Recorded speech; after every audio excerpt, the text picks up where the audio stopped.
네, 안녕하세요. 저는 공과대학 토목환경자원에너지공학부의 환경공학 전공의 백기태 교수입니다. 제가 오늘 여러분들과 함께 이야기하고 싶은 주제는 ESG, 그러니까 환경, 사회, 그리고 거버넌스, 지배구조를 위한 탄소 중립형 자원순환. 키워드가 되게 많죠. 이제 ESG라는 것 요즘 많이 언급되고 있을 거고요. 그다음에 탄소 중립이라는 거, 그리고 자원 순환이라는 거. 이 세 가지 주제를 이제 같이 좀 이야기를 하려고 합니다. 제 원래 세부 전공은 환경 중에서 토양, 지하수, 정화 쪽인데요. 제가 가지고 있는 기술들을 자세하게 여러분들에게 소개하는 것을 처음에는 생각을 했습니다. 그런데 기술들을 디테일하게 소개를 해서 그 기술들을 어떻게 엮어서 사업하고 하는 부분도 중요한데, 아, 이 환경에 대한 전반적인 이해, 그리고 요즘에 핫한 이슈들, 이것들에 대한 기본적인 개념을 가지고 전체적으로 모든 부분을 바라보는 것이 그게 이제 빅데이터랑 연결될 수도 있을 거고요. 이제 중요할 것 같아서 오늘은 이제 큰 틀을 먼저 좀 말씀드리고 이후에 시간이 좀 더 된다면 제가 가지고 있는 기술들을 여러분들에게 소개하는 형태로 진행을 좀 하려고 합니다. 좀 큰 이야기, 규모가 좀 큰 이야기에서 점점 좀 줄여 나가는 형태로 진행을 하도록 하겠습니다. 그래서 오늘 이제 말씀드릴 이렇게 사안들은 환경, 소셜, 그러니까 사회, 그리고 거버넌스, ESG라는 것을 요즘 굉장히 많이 이야기를 하는데 기업들이 특히 관심이 굉장히 많죠. 이 ESG가 어떤 개념인지, 이 개념이 어떠한 과정을 거쳐서 지금 만들어졌는지, 비슷한 개념으로 서스테이너빌리티, 그러니까 지속 가능, 그다음에 지속 가능 개발 목표라는 것을 유엔에서 정한 게 있습니다. 그러니까 Sustainable Development Goal이라는 것이 무엇인지에 대한 큰 얘기를 좀 하고요. 그다음에 이제 탄소 관련된 이야기들을 계속 좀 하고 있는데, 왜냐하면 작년에 대통령이 우리나라 탄소 중립 2050이라는 것을 선포를 했거든요. 이게 ESG랑 사실 연결되어 있습니다. 그리고 그래서 탄소 순환, 탄소 중립, 이게 무슨 개념인지에 대한 이야기들을 그 다음에 좀 진행하고, 우리나라 정부에서 추진하고 있는 탄소 중립 2050이라는 것이 어떤 것인지를 먼저 좀 소개를 그 다음에 하려고 합니다. 그 다음에 이 ESG와 카본 뉴트럴, 그러니까 탄소 중립을 달성하기 위한 전략이 좀 필요한데요. 그게 서큘러 이코노미, 그러니까 순환 경제, 그리고 자원 순환하고 연결되어 있을 거라고 생각이 됩니다. 그래서 그 부분 얘기를 하면서 우리 전라북도의 현황과 전라북도가 좀 이런 방향으로 가는 것이 필요하지 않을까라는 그림, 그리고 그렇게 하기 위해서 저희 과, 그러니까 공과대학 환경공학과에서 가지고 있는 핵심 연구 분야 기술들을 소개하는 형태로 진행을 하려고 합니다. 큰 줄기는 이렇습니다. ESG라고 할 때 이 ESG는 RPI, 그러니까 Principles for Responsible Investment라는 책임 투자 원칙이라는 어떤 단체가 있습니다. 이 단체에서 주장을 많이 하고 사실은 이것들을 주도하고 있다고, ESG라는 것을 주도하고 있다고 생각을 하면 되는데요. 그 RPI는, 즉 책임투자 원칙이라는 이 단체는 UNEP, 그러니까 UN 환경 계획이죠. 파이낸스 이니셔티브하고 UN 글로벌 컴팩이라는 이 두 단체의 지원을 받아서 설립되고 운영되고 있는 단체입니다. 그러니까 이 ESG 이 세 가지에 기반해 가지고 사회적으로 책임 있는 투자를 하는 것을 목표로 하고 있어요. 그러다 보니까 이 공공 부분의 투자, 우리나라 치면 뭐 연기금 이런 데서 투자를 할 텐데, 투자를 할 때 ESG를 잘 하는데 투자하라고 압력을 실제로 행사하고 있고요. 또 투자자들의 국제적인 연대를 통해서 기업의 의사결정에 영향력을 행사하는 굉장히 막강한 단체로 자리매김했습니다.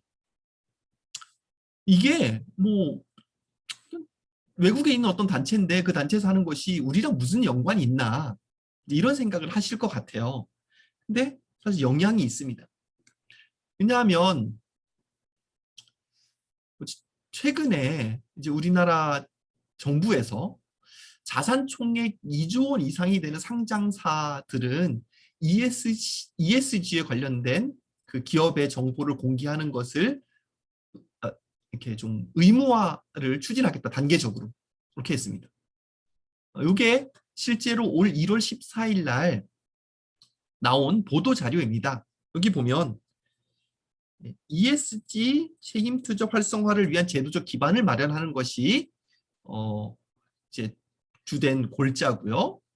그래서 단계적으로 의무화를 추진하겠다. 단계적이라는 게 좀 추이를 지켜보겠다라는 거죠. 네. 그리고 지속 가능 경영 보고서 공시를 활성화하고 지금은 자율 공시하고 있는데 이게 일정 이상 규모가 되면 기업이 의무화하고 30년이 되면 모든 코스피 상장사에 의무화하겠다 이렇게 돼 있습니다.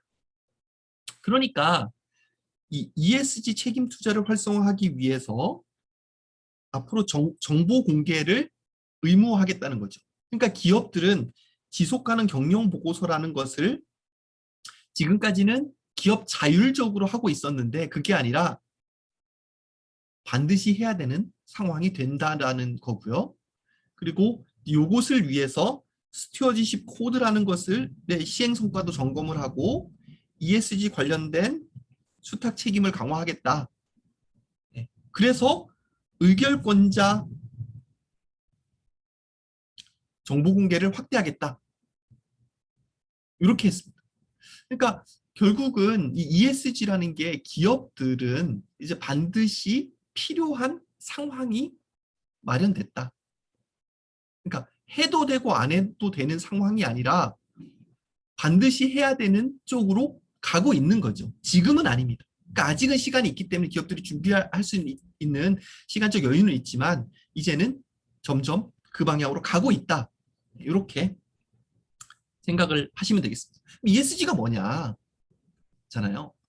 결국은 환경과 사회와 지배구조 이 세 가지가 기업에서 투명하게 정보를 공개하라 이거죠.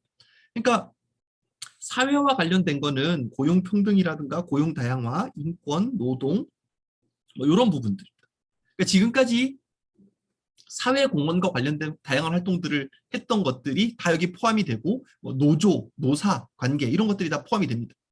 그 다음에 지배구조, 이사회에 사회이사가 참여하다던가 임원의 보수가 어느 정도 되는지를 하고 공시한다던가 정치 자금을 공식적으로 얼마나 후원하고 있는지 그리고 지배구조가 어떻게 되는지에 대해서 이제 신경을 계속 기업들이 쓰고 있죠.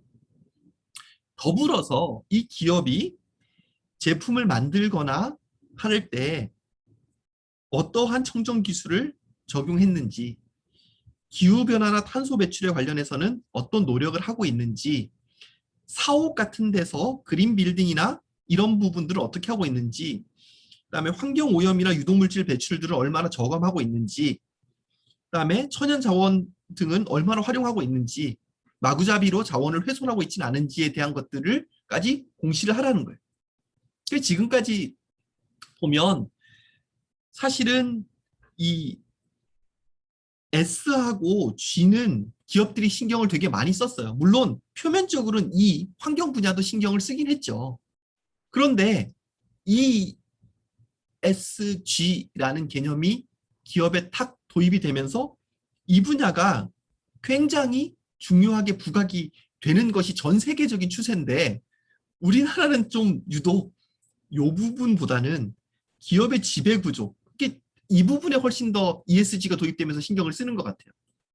이건 제 무식한 공돌이의 소견일 수도 있지만 이제 기업의 지배구조가 투명하지 못해서 사실은 이 거버넌스 체계에 훨씬 더 지금 기업들이 신경 쓰는 게 아닐까라는 생각이 듭니다. 그래서 그 부분이 어느 정도 정리가 되고 투명화되면 이 환경에 대한 관심이 점점 더 고조가 될 거다.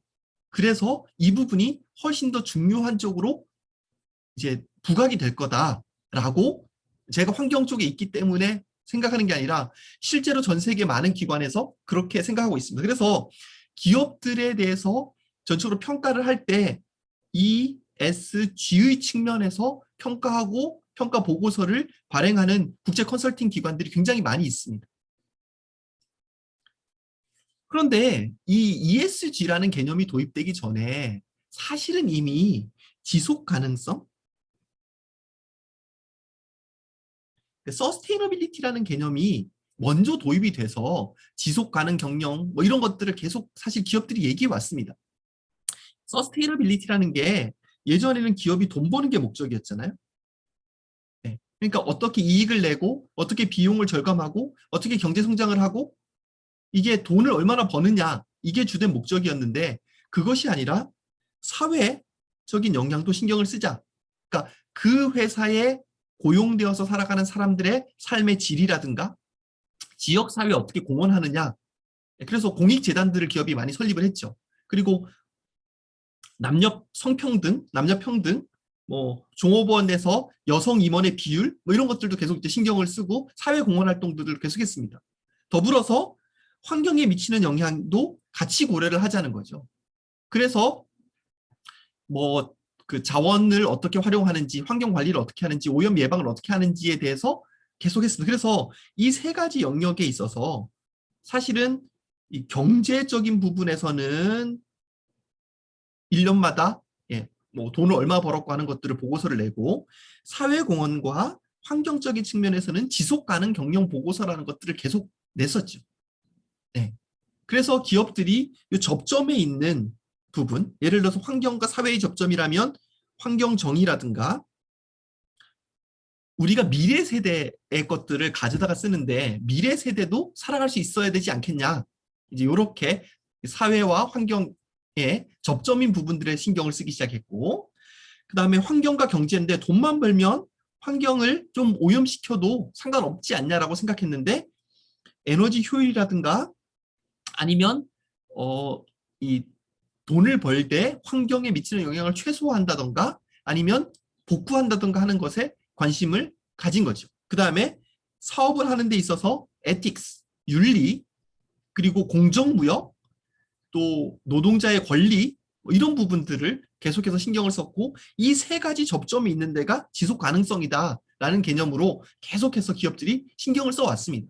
근데 이 서스테이너빌리티라는 개념이 비교적 최근에 등장한 게 아니라 1987년에 브룬트렌트라는 사람의 레포트 보고서에 이렇게 돼 있어요. 서스테이너블 디벨롭먼트라는 것이 지속 가능한 개발이라는 것이 뭐냐 하면 현재의 필요를 충족하는 개발인데 현재의 필요를 충족하는데 다음 세대에 어떤 피해를 주지 않고 현재의 필요를 충족하는 것이다. 그러니까 우리가 미래 세대의 것들을 갖다가 우리 지금 잘 먹고 잘 살자고 쓰지 않겠다라는 기본적인 취지예요. 그러니까 지속 가능하다라는 게 지금 우리가 잘 먹고 잘 살면 100년 뒤에 우리 후손들도 똑같은 상황에서 잘 먹고 잘 살 수 있어야 되지 않겠냐. 요것을 달성하기 위해서 서스테이너빌리티라는 개념을 도입해가지고 계속해서 압박을 하고 이것을 기업들이 어떻게 하고 있느냐가 투자하는 데도 중요한 영향을 미쳤던 거죠. 그런데 이코노믹스 요 부분이 사실은 거버넌스, 지배 구조로 바뀐 거지. ESG는. ES 똑같잖아요. G. 그렇죠? 그래서 기업들이 사실 우리나라 모든 이 웬만한 기업들, 공기업 포함해서 다 지속 가능 경영 보고서라는 것을 발간하고 있습니다. CJ도 냈고, OCI도 내고, 캡코도 내고, 롯데케미칼도 내고, 기아자동차도 내고 다 내고 있고요. 사실은 이런 그 지속 가능 경영 보고서는 우리가 다 확인할 수 있어요. 근데 이 지속 가능 경영 보고서에서는 아까도 얘기했지만 환경에 본인들이 어떤 노력을 하는지, 사회공헌에 어떤 노력을 하는지를 중심적으로 담아냈습니다. 근데 이제 여기에 ESG, 거버넌스 체계가 어떻게 되는지까지 신경을 써야 되는 상황이고 그리고 이것들에 대해서 요거는 어떻게 보면 자체 진단 내지는 평가 보고서잖아요. 외부에서 이것을 평가하는 기관들이 점점점 많이 생기고 있습니다. 그러니까 굴지의 컨설팅 펌에서는 다 이런 것들을 하고 있어요. 이게 이제 우리의 현실입니다. 그 다음에 Sustainable Development Goal이라고 아까 말씀드렸잖아요. 이 UN에서도 지속가능 개발 목표라고 해서 1번부터 17번까지 17가지로 이제 이 SDG, 줄여서 SDG라고 하는데요. SDGs, 지속가능 개발 목표라는 것을 설정을 해서 이걸로 계속해서 국가들을, 대학을, 기업을 몰아가고 있어요. 네. No poverty. 그러니까 굶주린 그 가난 종식, 기하 종식. 여기 기하 종식, 가난을 탈피하는 거. 그리고 건강과 관련된 부분, 교육, 그리고 성평등, 그 다음에 클린 워터, 네, 클린 에너지,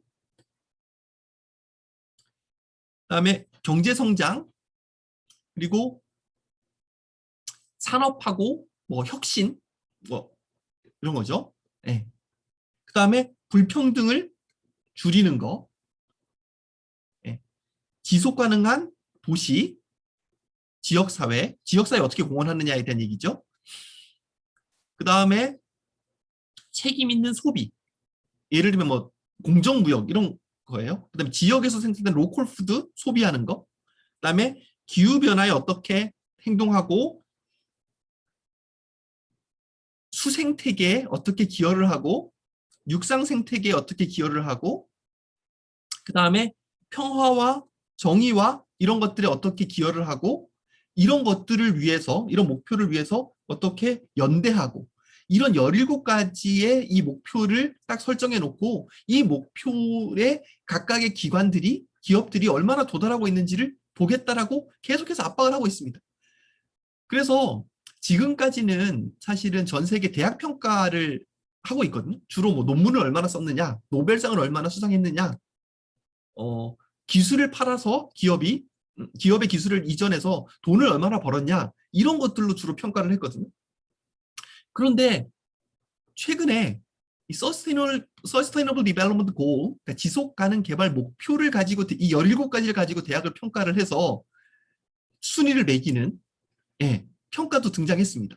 그게 이제 임팩트 랭킹이라는 건데 결국 왜냐하면 논문을 얼마나 썼느냐 이거는 미국하고 유럽에 있는 또 최근에 중국에 있는 대학들이랑 제3세계 국가들에 있는 대학들이랑 게임을 할 수가 없는 부분이거든요. 명함을 못 내미는 거죠.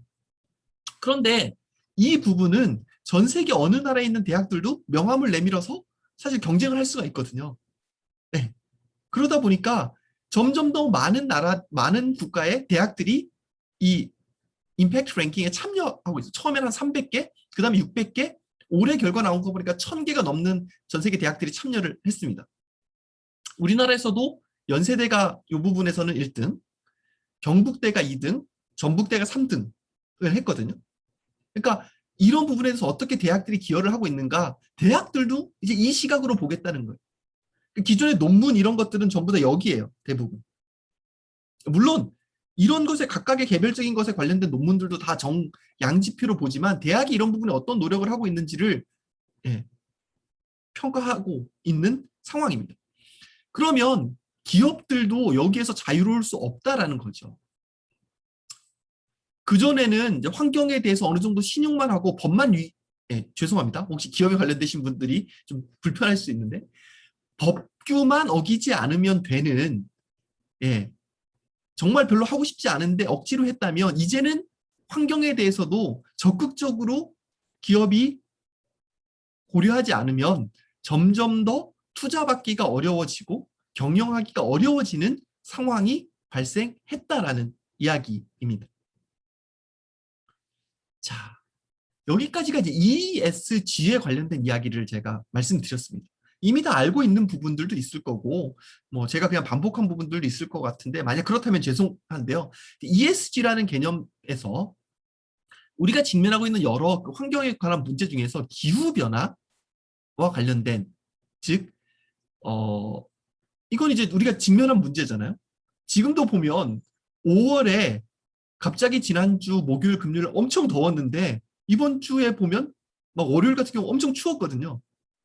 이게 사실은 기후변화 영향이라고 밖에는 설명할 수 없는 일들이 일어나고 있습니다. 엄청난 홍수도 일어나는 데도 있고요. 이렇죠.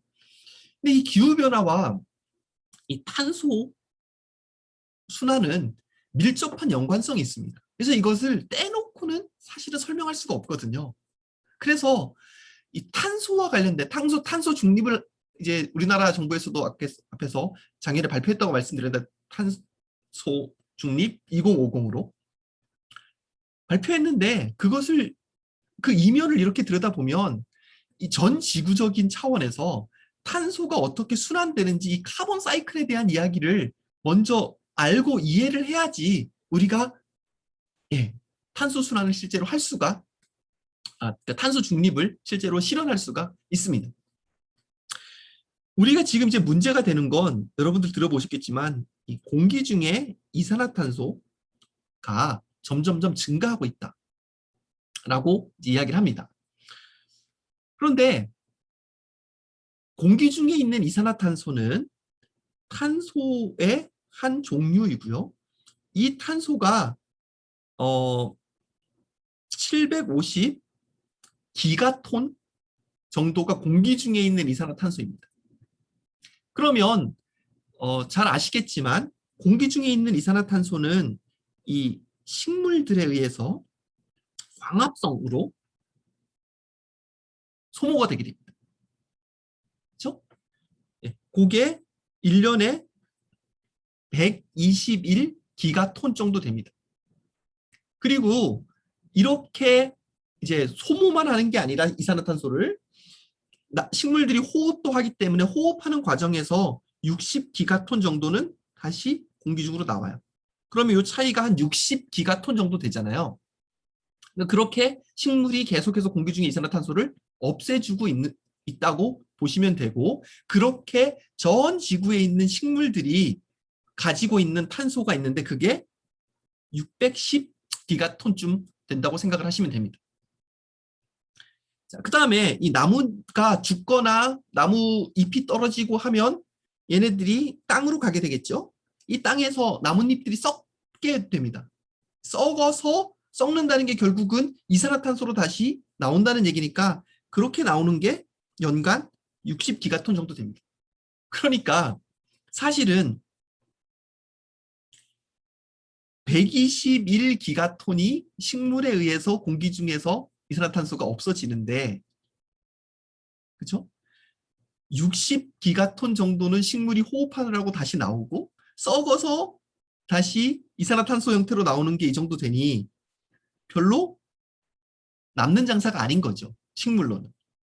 그런데 문제는 열대 우림, 아마존 이런 데 이 나무가 점점 없어지니까 이 양 자체가 줄어들게 돼요. 물론 이 양 자체가 줄어들면 이 양도 줄어들게 되죠. 그러니까 이 문제가 생기고 여기에 농도가 점점점 증가한다고 얘기를 합니다. 그 다음에 토양에 저장되어 있는 카본이, 탄소가 공기 중에 있는 양보다 한 3배, 2배쯤 많습니다. 식물에 있는 것보다는 한 3배쯤 많고요. 그리고 우리가 연료 떼잖아요. 뭐 석탄이든 석유든 떼서 나오는 게 한 5.5 기가톤 정도가 계속해서 대기 중으로 나오니까 이 양으로 인해서 이만큼은 순수하게 공기 중에서 증가하게 됩니다. 물론 바다에 있는 양도 굉장히 많이 있습니다. 그러니까 결국은 이 탄소가 이렇게 순환하는 거죠. 그래서 이걸 우리가 카본 사이클이라고 부르는데, 결국 우리가 탄소를 줄이려면 뭘 해야 하느냐가 이 그림에서 힌트를 얻을 수 있어요. 산림청에서는 나무 열심히 심으려고 그러겠죠. 그러니까 이 식물이 포함하고 있는 이 양을 늘리겠다.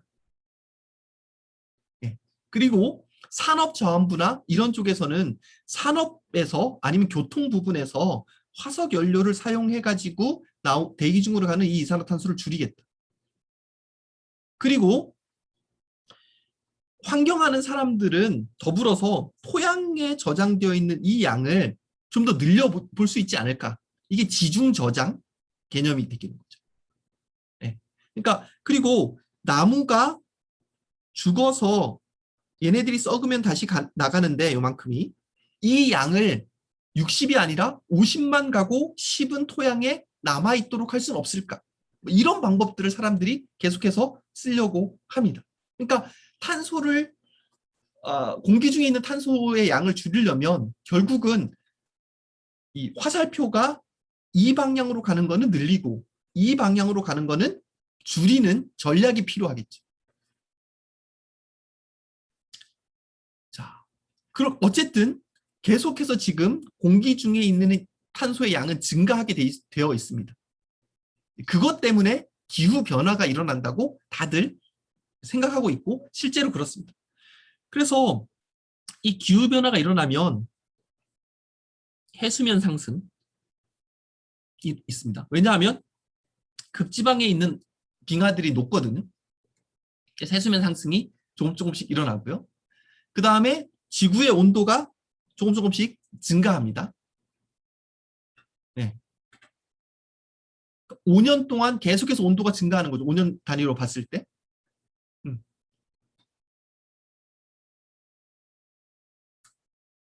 그다음에 코로나로 인해서 공장 문이 좀 닫았는데도 실제로 CO2가 크게 줄지 않더라는 거예요.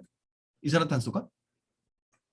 그리고 화석 연료를 사용해가지고 이산화탄소 배출하는 게 90년에서 2019년 사이에 62%가 늘었습니다. 그리고 사람들이 소비하는 패턴이 사실은 여름에 에어컨 켜는 거, 점점 더 많은 에너지를 쓰는 거죠. 겨울에 난방하는 거. 네.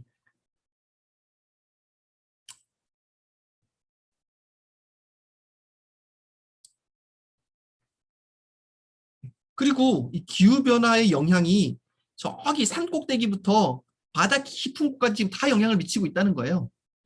네. 그리고 수자원이 문제가 생겼어요. 한쪽은 가뭄으로 날리고 한쪽은 홍수로 날리인 상황이 발생을 한 거죠. 네. 가뭄과 홍수. 이게 전부 다 기후변화의 영향이에요.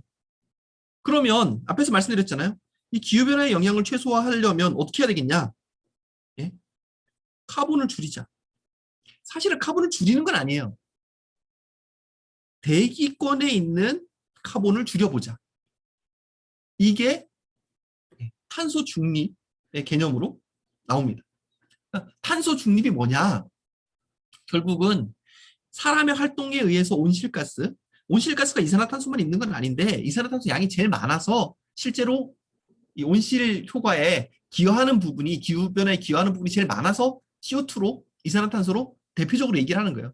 그래서 배출은 최대한 줄이고 남는 온실가스는 흡수하거나 제거를 해가지고 실질적으로 배출량이 0이 되도록 하자. 그러니까 배출되는 양하고 흡수되는 양하고 똑같이 만들어 놓자. 이게 카본 중립이에요. 또 기후 변화와 이것이 밀접하게 연관이 되어 있기 때문에 카본 중립을 이제 하자고 얘기를 하는 거죠. 지난 30년간 지구의 평균 기온이 1.4도 상승했다고 합니다. 이게 온난화가 훨씬 더 가속되고 있는 거죠. 그래서 1997년에 여러 나라들이 그러니까 그 일본 교토에 모여서 교토 의정서라는 것을 했어요. 근데 이때는 선진국들만 모여서 했거든요. 그러다가 2015년에 이 파리 협정에서는 선진국하고 개발도상국들이 모두 참여를 해서 사인을 하는 거죠. 우리나라도 2016년 11월 3일 날 이 파리 협정을 비준했어요. 그러니까 우리나라도 이 파리 협정에서 이야기하는 것을 지켜야 될 의무 당사자가 된 거죠. 이 파리 협정에서 설정한 목표는 이거예요. 산업화 이전 대비해서 지구 평균 기온 상승을 2도씨보다 훨씬 아래로 가능하다면 1.5도씨로 억제하자. 그러니까 산업화가 딱 됐을 때 지구 온도가 있으면 거기보다 2도씨 이상 증가하지 않도록 억제하자. 할 수 있으면 1.5도씨만 올라가는 상태로 억제하자. 그러니까 결국 그 목표를 달성하려면 탄소 배출량을 바꿔야 되는 거죠. 공기 중에 탄소가 이 지구 온도 상승하고 직접적인 연관이 있으니까. 그래서 2030년까지 이산화탄소 배출량을 2010년 대비 45% 이상 감축을 해야 하고 그러면 1.5도씨로 억제할 수 있고요. 2도씨로 억제하려면 25%, 4분의 1은 줄여야 되는 거예요. 그리고 2050년까지는 탄소 중립을 달성해야지 1.5도씨, 2070년까지 탄소 중립을 달성하면 2도씨를 달성할 수 있다라는 게 이제 과학적으로 계산을 했어요. 그러니까 우리의 목표는 2010년 대비 이산화탄소 배출량을 최소한 25%, 나아가 45%로 줄이고 2050년까지는 적어도 탄소 중립을 실현하자. 요게 탄소 중립 2050의 핵심이 되는 거죠. 그러니까 이 파리 협정을 우리가 지키기 위해서 우리나라에서 어떻게 할 것인가? 이것이 정부에서 발표한 그 안이에요. 그래서 이것을 위해서 이제 2019년에 저탄소 사회 비전 포럼이라는 것을 하고요. 그다음에 2020년 2월부터 범정부 협의체를 만들어서 사회적 논의를 했습니다. 전략을 마련했는데 여기 보면 거의 모든 부처들이 다 망라되어 있죠. 그리고 7월에 한국판 그린 뉴딜을 발표를 딱 했습니다. 그리고 80여 개의 광역하고 지방자치단체가 2020 탄소 중립을 선언했어요. 근데 선언만 하면 사실은 할 수 있는 게 별로 없잖아요. 실제로 국회에서도 기후위기 대응 비상결의안이라는 것을 의결해가지고 지방자치단체가 자체적으로 탄소 중립 목표를 선언했고요. 우리나라에서도 어떻게 해서 2050년까지 탄소 중립을 이루겠다라는 것을 국회 시정연설을 통해서 선언을 한 게 작년 10월이에요. 주요한 내용을 보면 장기적으로 어떻게 저탄소 발전 계획을 수립해가지고 어떤 전략으로 갈 것인가인데 지속 가능한 녹색사회 실현을 위한 대한민국 2020 탄소 중립 전략이라는 것을 대통령 시정연설을 통해서 발표를 쫙 했는데 5대 방향을 보면 전기 수소 활용을 확대하겠다. 그러니까 지금까지는 개솔린 기반의 아니면 디젤 기반의 화석 연료를 썼는데 산업에서 전기하고 수소 기반으로 가겠다. 수소 경제로 가겠다. 뭐 이런 거죠. 수송 부분에서도 내연기관 중심에서 친환경차, 뭐 전기차 같은 걸로 아니면 수소차 같은 걸로 가겠다라는 거고 건물도 도시가스로 난방을 했는데 전기화하겠다. 이거고요. 그다음에 에너지 효율을 향상시키겠다가 두 번째 기본 전략, 기본 방향이 되겠습니다. 그래서 뭐 고효율 기기를 보급한다던가 스마트 그린 산단을 조성한다던가 공장의 에너지 관리 시스템을 보급하겠다. 수송 부분에서는 지능형 교통 시스템, 자율주행차, 그래서 효율은 높이고 사고는 줄이고 그다음에 건물도 기존 건물을 그린 리모델링을 하겠다. 신규 건물은 제로 에너지 빌딩을 만들겠다. 그다음에 조명은 전부 다 LED로 바꾸겠다. 고효율 가전기기를 쓰겠다. 이렇게 디지털 기술하고 연계해서 에너지 효율 향상하는 부분 그다음에 탈탄소 미래 기술 개발하고 상용화하겠다. 그래서 미래 기술에서는 철강에 수소 환원 제철이라고 되어 있잖아요.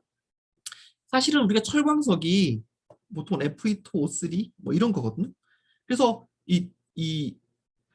그 제철에서 이 산소를 떼어내야 되는데 지금까지는 코크스라는 것을 넣어서 그러니까 카본을 넣어가지고 이 CO2 형태로 이 산소를 떼어냈거든요. 그게 아니라 수소를 넣어서 H2O 형태로 이 산소를 떼어내겠다. 이게 수소환원 제철. 석유화학에서도 혁신 소재 만들고 뭐 바이오 플라스틱 만들고 전력 부분에서는 CCUS, 그러니까 카본 캡처 유틸라이제이션 스토리지. 그러니까 탄소를 포집하고 활용하고 저장하겠다. 이게 제거하는 거죠, 일종의. 이렇게 가겠다라는 게 부분이고 네 번째는 순환 경제. 그러니까 원료랑 연료 투입을 줄이겠다. 그래서 원료의 재활용, 재사용을 극대화하겠다. 에너지 투입을 최소화하겠다. 여기에서 이것과 이제 연관된 게 순환 경제라는 개념이 도입이 됩니다. 서큘러 이코노미. 그리고 아까 산림 부분 얘기했잖아요. 그러니까 식물들이 탄소를 머금고 있는 거, 산림이나 갯벌이나 습지 같이 이 자연 생태의 탄소 흡수 기능을 강화하겠다. 그래서 유휴 토지에 신규 숲을 만들고 산림 경영을 촉진하겠다 그랬잖아요. 그래서 산림 연령이 낮추겠다. 그리고 목재 이용을 증가시키겠다 그랬는데 산림 연령이 낮춘다는 게 일반적으로 산림이 30년 이상이 되면 성장이 둔화된다고 합니다. 나무에. 성장이 둔화된다는 얘기가 얘네들이 빨리빨리 이렇게 자라야지 거기에 탄소가 나무 형태로 우리가 총칭해서 바이오매스라 그러는데요. 이 바이오매스가 나무의 양이 증가해야지 거기에 탄소가 많이 들어가는데 이게 성장이 둔화되니까 30년 이상 된 숲을 벌목을 하고 거기에 어린 나무들을 심어서 숲의 연령을 낮추겠다는. 그래서 요즘 고속도로 같은 데 가다 보면 굉장히 많이 나무를 베어내는 벌목을 하는 현장을 볼 수 있는데 논란은 좀 있습니다. 왜냐하면 나무마다 실제로 이게 30년이 아니라 40년, 50년인 나무들도 있거든요. 성장이 둔화되는 게. 네. 그래서 산림청에서 주로 그걸 하죠. 그래서 벌목을 싹 하고 거기에 새로운 나무를 심어서 지금 이거를 막 하고 있는 건데 이게 맞느냐 틀리냐는 논란의 소지가 좀 있을 수는 있습니다. 그래서 서큘러 이코노미라는 것이 여기서 나온다고 했잖아요. 왜냐하면 지금까지는 여기 에너지하고 어떤 머티리얼이 투입이 돼서 제품을 만들고 이걸 디스트리뷰션하고 사용하고 최종 처분하고 그다음에 폐기물이 나오고 이렇게 되어 있었잖아요. 그래서 원웨이로 이렇게 쭉 가도록 되어 있습니다. 그러니까 디스포절 할 걸 다시 쓰는 게 리유즈고 버리는 데서 이거를 다시 뭔가를 만들어내는 거 이게 리매뉴팩처링이고 그다음에 이 디스포절 하는 데서 에너지하고 머티리얼을 새로 만들어서 새로운 제품을 만들면 이게 리사이클링이 되는 거고요. 그다음에 이 디스포절 하기 전에 사용하는 단계에서 더 오랜 기간 사용하는 거 이게 롱거 유즈 이것도 하나의 순환 경제인 거죠. 그러니까 이렇게 사이클이 형성이 되면 이게 이쪽 부분 최종 폐기물로 배출되는 부분이 줄어들지 않겠냐. 그러면 에너지하고 머티리얼 인풋 자체가 줄어들 수 있다. 이게 순환 경제의 핵심입니다. 그러니까 지금까지는 취해가지고 만들고 사용하고 버리고 오염시키고 이렇게 갔었는데 그게 아니라 만들 때 리사이클 된 걸로 만들어서 사용하고 다시 만들고 리사이클하고 이렇게 순환이 이렇게 되도록 만들자. 이게 순환 경제예요. 자, 이게 산림청에서 이제 발표한 자료인데 산림 자원을 선순환하는 체계를 만들겠다. 이렇게 탄소 중립 2050을 위해서 지금 이렇게 하는 거거든요. 보면 첫 번째 산림을 만들어야죠. 숲을 조성을 합니다. 그래서 숲을 막 가꾸는 거예요. 그래서 노령화된 나무는 적기에 벌채해가지고 목재를 만들고 그래야지 숲의 연령이 30년 미만으로 평균적으로 유지가 돼서 이 탄소를 흡수하는 기능을 활발히 할 수가 있고 목재는 여러 가지로 활용을 하고 가공도 하고 그다음에 이 가공된 걸 가지고 가공되고 나온 부산물들을 가지고 에너지도 얻고 바이오 에너지 또 펄프도 만들고 펄프 만든 거를 다른 목재 가공품으로도 활용하고 또 목재를 유통하는 거죠. 이 목재가 소비된 것은 또 다양한 형태로 이제 또 이렇게 가구 같은 것들을 다른 형태로 또 소비를 하고 이렇게 순환을 하는 사이클을 만들겠다가 핵심적인. 그다음에 환경부도 여기에 발맞춰서 자원순환 기본 계획이라는 것을 이제 발표를 했습니다. 우리나라의 경제사회 구조를 생산부터 재활용까지 자원순환형으로 탈바꿈하겠다. 네. 그래서 폐기물 발생량은 20% 감축하는 것을 목표로 순환 이용은 현재 70.3%인데 82%로 최종 처분하는 거는 9.1%인데 3%까지 낮추겠다. 요게 목표치를 딱 거죠. 이게 2027년까지. 그래서 생산하고 소비되고 관리하고 재생하는 모든 단계에서 이 자원순환 기본 계획에 의해서 모든 것을 움직이겠다가 핵심 목표예요. 그러니까 생산할 때는 순환성을 고려해서 제품을 설계하겠다. 그다음에 소비할 때는 폐기물 발생 자체를 좀 억제하겠다. 관리할 때는 결국은 폐기물을 배출하고 수거하고 선별하는 이 부분이 핵심이 되니까. 네. 그리고 직매립을 제로하겠다. 그다음에 여기에서부터 고부가가치 재활용 촉진하겠다. 그렇죠? 그다음에 재활용 시장을 산업으로 육성하겠다. 그래서 생산 단계에서는 자원 효율적인 생산 구조를 확립하는 것이 기본 목표로 되어 있습니다. 그러니까 폐기물의 원천 감량, 순환 이용을 촉진하는 거예요.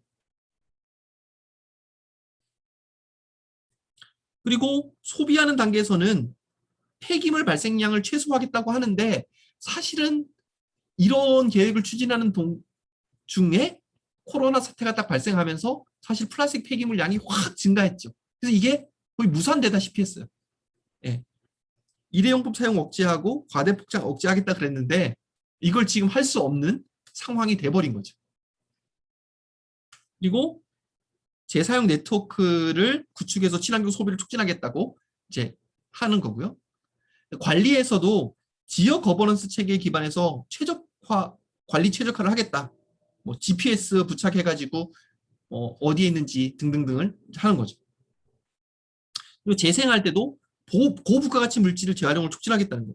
그러니까 전기차 배터리, 그다음 태양광 모듈 이런 것들이 굉장히 많이 나올 건데 폐모듈 같은 것들이 이런 것들을 어떻게 효과적으로 관리를 해가지고 다시 쓸 수 있도록 만들 것인가. 또 하나는 건설 폐기물들이 굉장히 많이 나오거든요. 그러니까 이 건설 폐기물들을 어떻게 효과적으로 다시 골재로 사용할 것인가.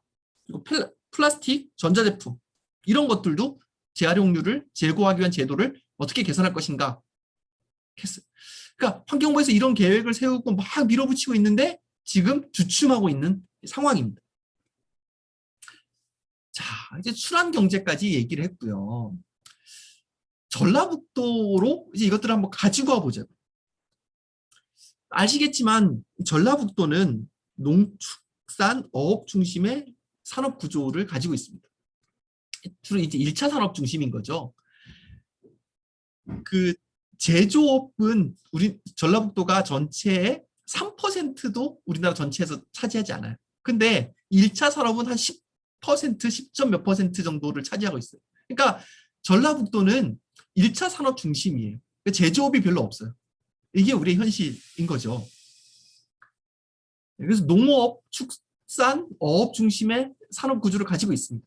그런데도 미세먼지는 전국 최고 수준입니다.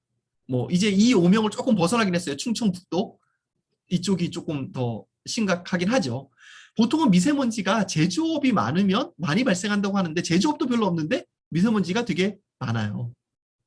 그리고 축산 부분하고 농업 중심에서 보다 보니까 이 두 가지가 문제가 됩니다. 축산분유, 축산 폐기물로 인한 환경오염. 냄새나고 이런 부분들이 있죠. 농업 부산물들 되게 많이 있죠. 네. 이걸로 인한 또 환경오염이 생기고요. 4번은 주로 익산에 예전부터 그러니까 익산이 이롭게 한다, 산으로부터 이익을 취하다라는 건데 그게 돌산이 많아서 돌을 채취하는 것이 익산의 원래 주된 산업 중에 하나였거든요. 우리나라 최고 품질의 돌이 나오니까 돌을 캐고 남은 그 부분이 이제 폐석산인데 여기에 의도하진 않았는데 뭐 일본 의도된 것도 있겠죠, 불법으로.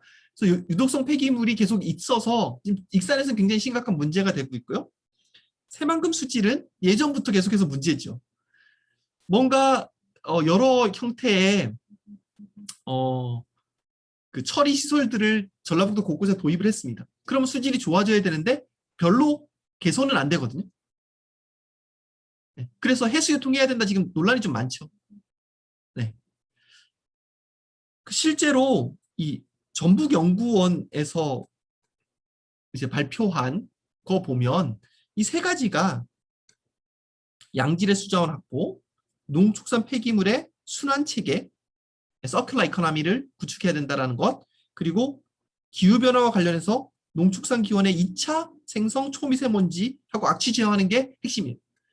이 얘기를 왜 드리냐 하면 이게 서로 연관되어 있어서 그렇습니다. 우선은 요 석산, 익산의 석산 문제는 조금 차치하고요. 축산을 많이 하다 보니까 가축 분뇨가 많이 나옵니다.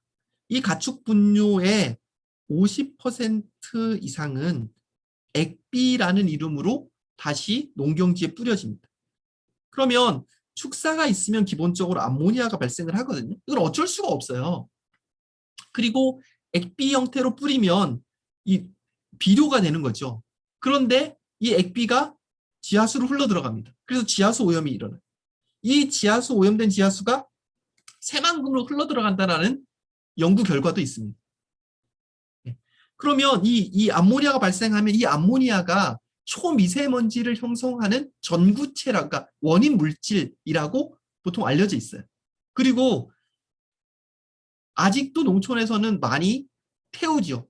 볏짚도 태우고 뭐 이런 여러 부산물들을 태우면서 요것으로 인한 2차 미세먼지 발생도 있습니다. 그러니까 이 축산업 중심 이 부분이 하지 말자는 얘기를 하는 것이 아니라 초미세먼지 형성에 상당 부분 기여를 하고 있는 구조일 수밖에 없고, 이 가축 분뇨 같은 것들을 제대로 관리하지 않으면 그것이 새만금 수질하고도 연관되어 있을 수밖에 없는 지역 산업의 구조가 있다라는 말씀을 드리고 싶은 겁니다. 그러니까 이 농업부산물, 볏짚 같은 농업부산물과 그것도 전국 3위거든요. 볏짚 생산량이. 그다음에 이 가축 분뇨를 어떻게 효과적으로 관리하느냐가 사실은 이 지역의 환경하고도 굉장히 밀접한 연관성이 있다. 이거고, 이걸 가지고 순환 자원, 순환 경제를 어떻게 구축할 것인가, 이게 이제 핵심이 된다는 거죠. 그래서 그 가축 분뇨도 바이오매스, 볏짚 같이 농업 부산물도 다 바이오매스. 이 바이오매스를 어떻게 순환 경제를 만들 수 있을까? 이게 이제 관련된 기업에서 또 관련된 연구기관에서 해야 될 고민인데, 우리 가축 분뇨하고 농업 부산물들 있죠. 얘를 혐기성 소화를, 그러니까 이거 하나 예입니다. 혐기성 소화를 하면 여기 메세인이 나오고요. 100% 여기에 있는 이 바이오매스가 메세인으로 가진 않습니다. 이 메세인이 일종의 가스인 거죠. 그러니까 바이오 가스인 거죠. 바이오 에너지. 그리고 얘를 리포밍이라는 것을 하면 수소를 떼어낼 수가 있습니다. 네. 그래서 수소를 만들려는 연구도 또 환경부에서도 계획도 지금 가지고 있습니다. 그다음에 완벽하게 100% 다 이 메세인으로 가지 않으니 이 중에 일부는 뭐 건조하고 등등등 해서 열분해를 하게 되면 syn가스라 그래서 역시 수소랑 CO를 얻을 수 있습니다. 이것도 역시 바이오 에너지입니다. 네. 그리고 열분해하고 남는 요 고체 시커먼 게 있는데 이게 숯이에요, 일종의. 이 숯은 잘 분해되지 않는 카본이에요. 그러니까 얘네들은 비료로서의 역할도 하고요. 그리고 카본이 분해되지 않으니까 얘는 CO2로 가는 비율이 적죠. 그래서 탄소의 지중 저장도 가능합니다. 그래서 소일 어멘드먼트라고 되어 있는 부분이 결국은 전라북도에 많이 있는 이 바이오매스로부터 에너지를 얻고 남아있는 녀석들은 열분해를 통해서 최종적으로 토양에 저장을 해 놓으면 탄소 순환 측면에서 탄소의 양을 저감할 수 있는 부분이 되지 않겠냐. 요게 바이오매스 순환 경제의 어떻게 보면 핵심이라고 볼 수 있고요. 그래서 전북대학교 환경공학과에서는 이제 그런 부분에 사실은 좀 역량을 집중하고 있다라는 말씀을 드리고 싶습니다. 그 바이오매스로부터 첨기성 소화를 하고 그 바이오가스가 나오죠. 그 바이오가스를 가스로 쓰기 위한 부분도 있고 얘를 전기로 만들 수도 있고요. 그다음에 최종적으로 토양에 여기 파이를 열분해 가지고 차가 나오면 그러니까 숯이 나오면 탄소 격리 할 수 있고 그때 바이오 오일 나오는 것도 역시 에너지로 쓸 수도 있고 그다음에 그때 나오는 해수들을 잘 처리해서 조류 미세 조류를 키워 가지고 이산화탄소도 다시 없애고 이 미세 조류를 가지고 또 전기 만드는 데 쓰거나 아니면 얘네들도 가스 만드는 데 쓰거나 할 수 있다. 그래서 이 잔류 고형 부산물을 최소화하고 자원회수를 극대화하는 부분. 그래서 메세인을 만들거나 수소를 만들거나 전기를 만들거나 하는 부분. 그다음에 바이오가스를 좀 생산성을 좀 높이자. 그러니까 혐기성 소화에서 바이오가스로 가는 부분을 최대한 좀 높이자. 그리고 잔류 부산물은 최소한으로 해가지고 가능한 한 탄소 형태로, 그러니까 이산화탄소 형태로 배출되는 양을 최소화해보자. 이런 전체적인 컨셉에서 학과에 있는 교수님들이 같이 움직이고 있다. 이제 이 말씀을 드리고 싶습니다. 물론 일부는 저희가 단독으로 못하고 다른 학교랑 연계도 하고 그렇게 하고 있습니다. 이렇게 하게 되면 이런 장점이 있어요. 어떤 장점이 있냐면 여기 바이오가스가 신재생에너지별 공급 인증서 가중치의 1인데 연료전지나 조류, 그러니까 아까 그 LG, 그 다음에 산림 바이오매스 이렇게 쓰면 2가 되거든요. 네. 그래서 신재생에너지 공급 의무화 제도상 가중치가 좀 높은 부분을 우리가 할 수 있지 않을까 이렇게 생각이 되고 물론 해상풍력이나 ESS 뭐 이런 것들은 이미 하고 있는 거죠. 태양, 솔라 에너지 이런 것들은. 네. 자 이제 끝으로 제가 여러분들에게 드리고 싶은 말씀은 이거예요. 환경이라는 게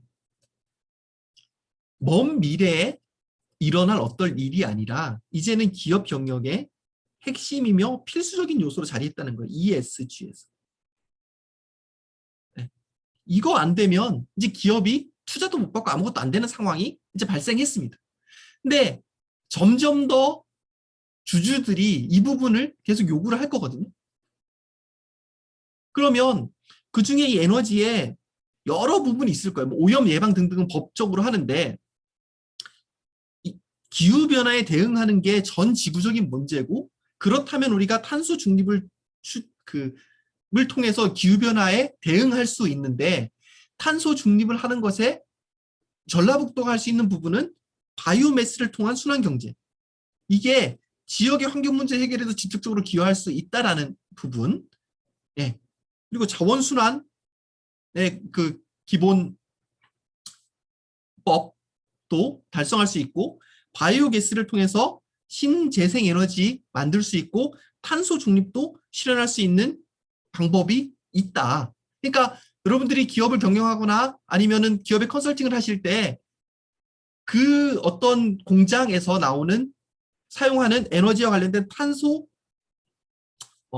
대한 물질 수지 이런 것들을 좀 검토해 보시면 충분히 활용할 수 있는 부분들이 있다라는 거예요. 네.